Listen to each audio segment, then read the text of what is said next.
Pemilu dan pemilihan bukan sekedar memilih, tetapi tentang masa depan bangsa dan daerah kita sendiri.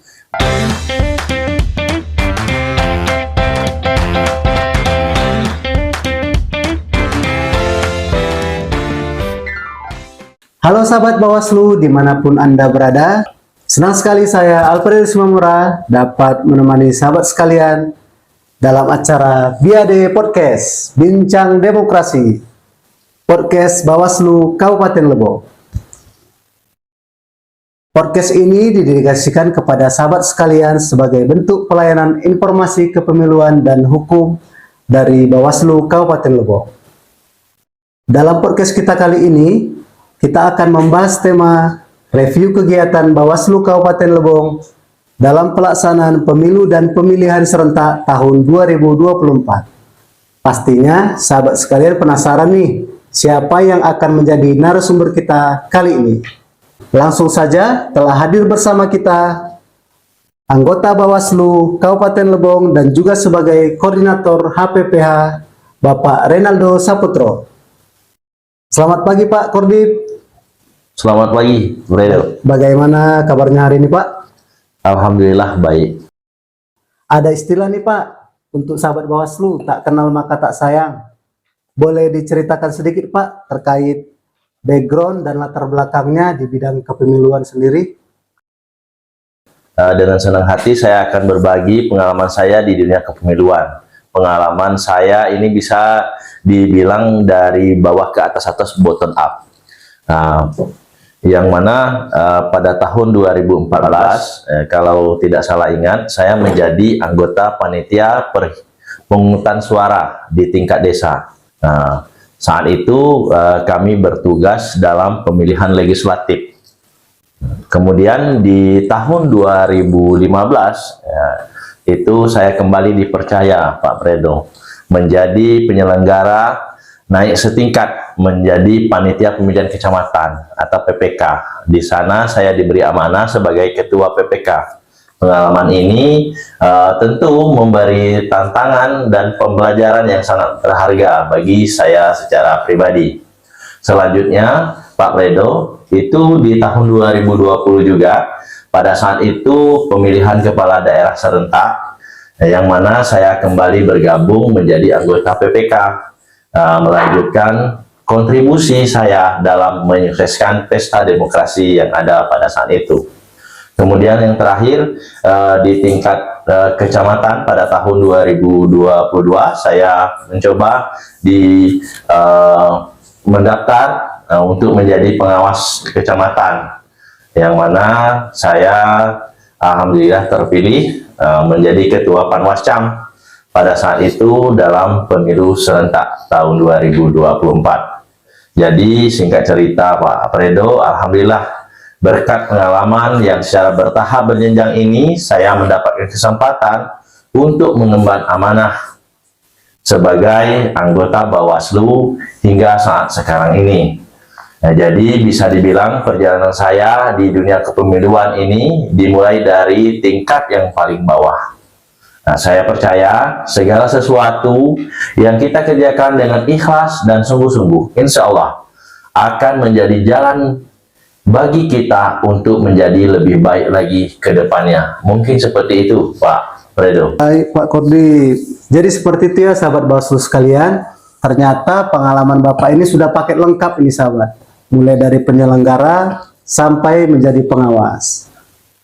Untuk memulai diskusi, boleh diceritakan terkait pengalamannya Pak pada saat pemilu dan pemilihan serentak pada tahun 2024 yang lalu.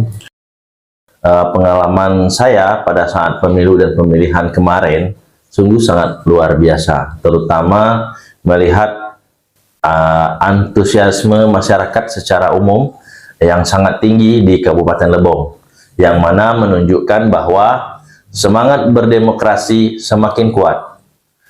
Meskipun ada beberapa tantangan yang kita rasakan dari segi pengawasan di lapangan. Alhamdulillah semuanya bisa diatasi dengan kerjasama yang baik, yang berkontribusi untuk menjaga integritas terhadap penyelenggaraan pemilu itu tersendiri. Yang paling berkesan bagi saya adalah melihat masyarakat semakin sadar akan pentingnya suara mereka untuk masa depan daerah di Kabupaten Lebong sendiri dan bangsa Indonesia pada umumnya. Baik Pak, untuk kegiatan itu kan pemilu dan pemilihan di tahun yang sama Pak. Jadi untuk rangkaiannya sebenarnya rangkaian yang mana yang lebih panjang Pak? Kalau kita lihat itu Pak Fredo, rangkaian tahapan yang paling panjang itu mungkin di pemilu 2024 ya. Karena memang itu cukup panjang, yang mana kalau secara juknisnya itu dimulai sejak Juni 2022 sampai dengan Maret 2024.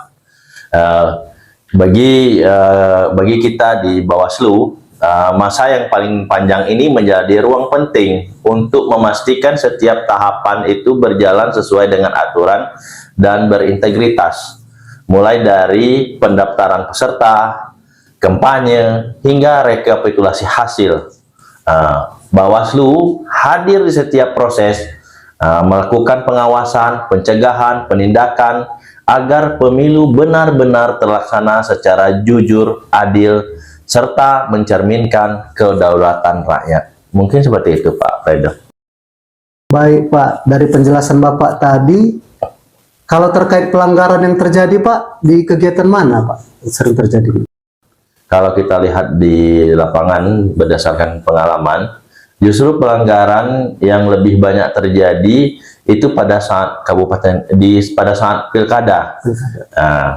Ya, mungkin salah satu alasannya itu di mana pilkada ini langsung menyentuh masyarakat di tingkat lokal, khususnya di Kabupaten Lebong, sehingga hubungan antara calon dan pemilih itu lebih dekat. Nah, di situ sering muncul potensi pelanggaran, seperti contohnya mungkin politik uang, penyalahgunaan wewenang. Sehingga kondisi ini menjadi perhatian serius. Pengawasan tidak hanya difokuskan pada penindakan, tetapi juga pada upaya pencegahan dan edukasi politik kepada masyarakat agar setiap tahapan pilkada dapat berjalan dengan jujur, adil, dan berintegritas. Di sini juga Bawaslu selalu meyakini, dari kita selalu meyakini bahwa keberhasilan di suatu pemilu dan pemilihan atau pilkada tidak hanya ditentukan oleh penyelenggara, tetapi juga oleh kesadaran kolektif masyarakat dalam menjaga nilai-nilai demokrasi itu sendiri. Baik Pak, untuk edukasi bagi sahabat Bawaslu sekalian, bisa dijelaskan nih Pak terkait apa saja sih kegiatan pencegahan yang dilakukan Bawaslu Kabupaten Lebong dalam tahapan kegiatannya Pak? Mungkin kalau dari kegiatan pencegahan itu Pak Fredo, bahwa Bawaslu Kabupaten Lebong aktif memberikan imbauan pada setiap tahapan pemilu dan pemilihan, baik kepada KPU selaku penyelenggara maupun peserta. Ya, seperti partai politik, calon kepala daerah, agar senantiasa mematuhi aturan yang berlaku pada saat kita di pemilu dan pemilihan. Selain itu juga, Pak Fredo, jika ditemukan potensi pelanggaran atau hal yang perlu diperbaiki, dari kita pengawasan yang dilakukan oleh Bawaslu segera menyampaikan saran perbaikan kepada KPU, di mana kita juga terus melakukan koordinasi kepada pihak terkait seperti pemerintah daerah, aparat keamanan, dan tokoh masyarakat, terutama pada tahapan krusial seperti kampanye masa tenang dan hari pemungutan suara, untuk memastikan proses demokrasi berjalan aman dan berintegritas. Mungkin seperti itu Pak Fredo. Jadi seperti itu ya sahabat Bawaslu sekalian. Di setiap tahapan kegiatannya, Bawaslu Kabupaten Lebong selalu bersinergi dengan stakeholder terkait untuk melaksanakan kegiatan pengawasan di Kabupaten Lebong. Baik, diskusi kita yang cukup menarik ini Pak Kordip, tapi dengan keterbatasan waktu, sudah menjelang tahap akhir dari podcast ini, Pak. Untuk menutupnya, boleh diberikan sedikit closing statement-nya, Pak? Baik. Nah, sebelumnya saya mengucapkan terima kasih Pak Fredo atas kesempatannya pada hari ini. Di sini saya ingin mengajak kita semua untuk terus menjaga semangat demokrasi dengan hati yang jujur dan niat yang tulus. Pemilu dan pemilihan bukan sekedar memilih, tetapi tentang masa depan bangsa dan daerah kita sendiri. Mari bersama Bawaslu kita wujudkan pemilihan yang adil dan damai dan berintegritas, karena masa depan yang baik lahir dari pilihan yang bersih. Mungkin Baik, sekali lagi terima kasih buat Pak Kordib yang telah meluangkan waktu di tengah-tengah kesibukannya untuk membersamai kita di podcast kali ini. Untuk sahabat Bawaslu sekalian, dimanapun kalian berada, jika ada pertanyaan yang ingin disampaikan terkait informasi kepemiluan dan informasi hukum dari Bawaslu Kabupaten Lebong, boleh disematkan di kolom komentar ya teman-teman. Dan jangan lupa nantikan konten-konten selanjutnya dari Bawaslu Kabupaten Lebong. Akhir kata, mari kita tutup Pak podcast ini dengan tagline Bawaslu. Bersama rakyat awasi pemilu, bersama Bawaslu tegakkan keadilan pemilu.